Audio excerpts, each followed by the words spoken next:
Hey everybody, Spooky Marshmallow here, and today I am going to talk about the Queen Mary.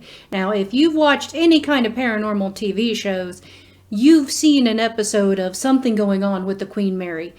Almost any travel channel type of paranormal show has visited the Queen Mary. So let's talk about it today. The ship was first christened on September 26, 1934, by Queen Mary herself, and it was retired more than 3 decades later. It has since been converted into a hotel where guests can sleep surrounded by the original wood paneling and portholes. Not only is the ship known as one of the most haunted places in America, but you can take tours of her and spend the night. The ship is located at 1126 Queens Highway in Long Beach, California. So let's dive into the different haunted areas of the ship. Stateroom B340. This stateroom was a problem long before the Queen Mary opened as a hotel. In 1948, a British third-class passenger, Walter J. Adamson, passed away in the room, and the details of his death are unknown.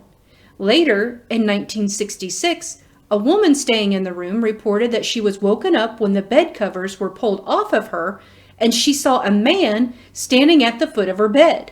She screamed and rang for the steward, but the man apparently vanished into thin air.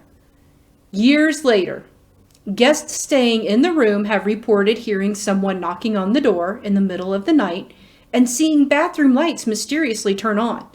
Even the hotel's maids started complaining that they would find the bathroom water running, even when no one had stayed in the room for days.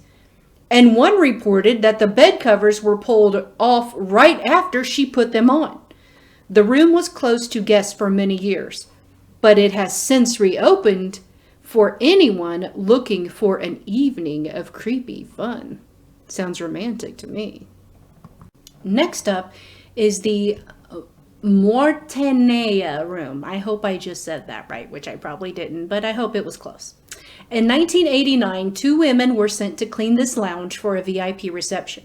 When they entered the room, they found a passenger sitting on a chair in the middle of the dance floor who didn't say a word. When a third woman came in to help with the cleaning, she remarked that the passenger was staring and asked her to move. As the employees started to call security, the passenger faded right in front of them. All 3 women reported seeing this at the same time. The Mayfair room. This room was once the ship's beauty salon, but now it is used as offices for the hotel. In 2001, a member of the accounting staff came in early to work at 5:30 a.m. and simply felt like something was off. She went about her office tasks before sitting down at her desk and feeling unusually cold. Later, she felt someone brush up against the back of her chair, but no one was there. And just minutes after that, the woman saw a transparent figure in white walk across the room and pass through the door. Needless to say, the employee grabbed her keys and fled the room until her coworkers arrived. I don't blame her. I think I would have done the same. The first-class swimming pool. Now, this seems to be a hot spot because every paranormal show that I've seen on this, they spend a lot of time in this swimming pool area. This now abandoned pool on board was once the epitome of luxury, with an illuminated fountain, a mother-of-pearl ceiling, and elaborate mosaic tiles. The pool is no longer in use because of California code issues, but that doesn't stop it from being one of the hotbeds of paranormal activity on the ship. People have reported seeing a number of ghosts here, including a young woman in a tennis skirt walking downstairs and disappearing behind a pillar, a woman in an old wedding gown next to the pool, with a little boy in a suit, and a cloud of steam appearing out of nowhere along with a little girl in blue who disappears in an instant. Now let's talk about boiler room number 4. Several people have reported seeing a little girl in this area, sometimes sucking her thumb and sometimes with a doll in her hand. Whether or not the room is haunted by that little girl, we'll probably just choose to stay away from it. Yes.